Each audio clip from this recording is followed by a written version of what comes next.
This is episode 2 of the wildlife documentary, but while I'm going backyard wildlife documentary, thought I would take a couple of pictures of the sedum that's just starting to turn pink, the pink phlox that are going by, and these outrageous hibiscus.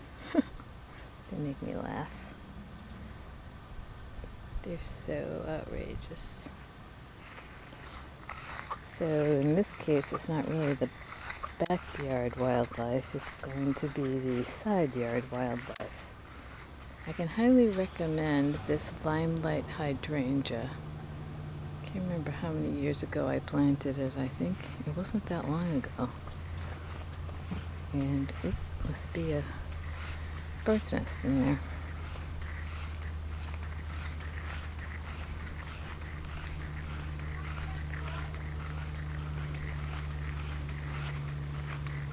So we're walking over to where the turtle, I think I see a path.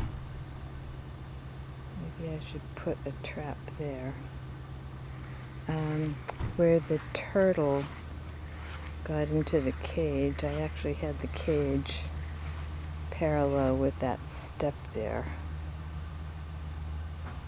Trying to look for a path here. Anyway, so then this morning I discovered that the skunk had borrowed a bigger hole here. So I put the trap there. I have a trap on the other side of the fence too. There's another hole that it borrowed, or maybe a different rodent borrowed there. There's all sorts of holes here that I presume are the skunk digging for grubs or whatever. But the interesting thing over here is I just discovered this a few days ago in this granite step. Don't know if the camera will pick that up, but looks like a fossilized footprint, animal footprint. And again, this is granite, so whatever made that footprint, we're talking like thousands of years ago. I hope you can see that. And over here, there's a snake skin that was shed. Ugh. Gotta love wildlife to live here. Anyway, so that's this backyard wildlife update. Oh, the other day I was closing the attic windows as the storm was coming in, and the mommy deer and her two fawns were over in this corner. I've seen them all around the yard before. They're the ones I presume that are eating my string beans and squash, which is why I have that hokey dokey fence around there. And I feel bad because they used to come and eat the apples on the apple tree, but there were no apples at all on the apple tree this year. None. Zero. Nada. Not even one.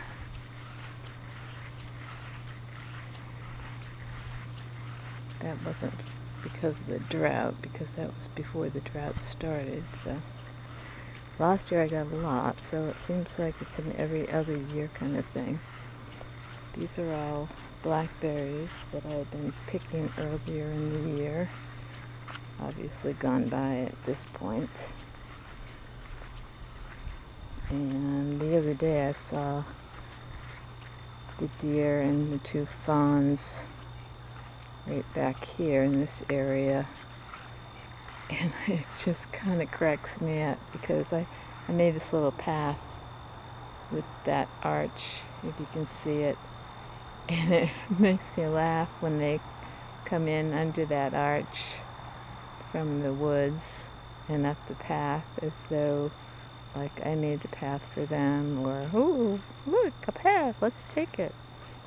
Anyway, little things amuse me. There's a huge pile of stone. This house was actually,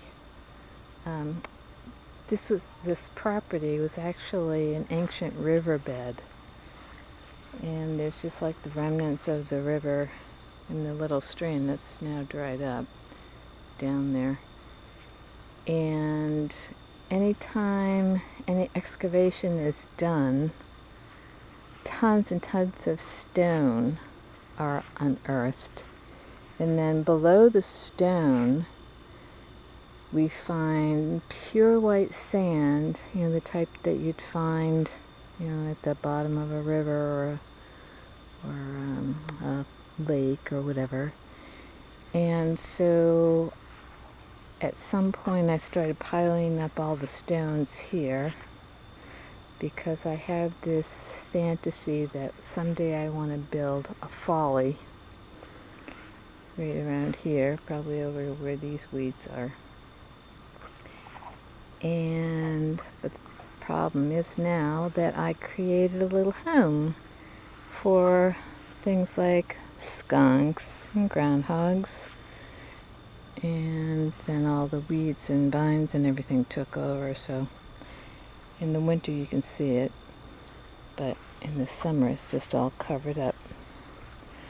How nice of me to do that for all of the wildlife, huh? Anyway, alright, that's episode 2 of the Backyard Wildlife Documentary.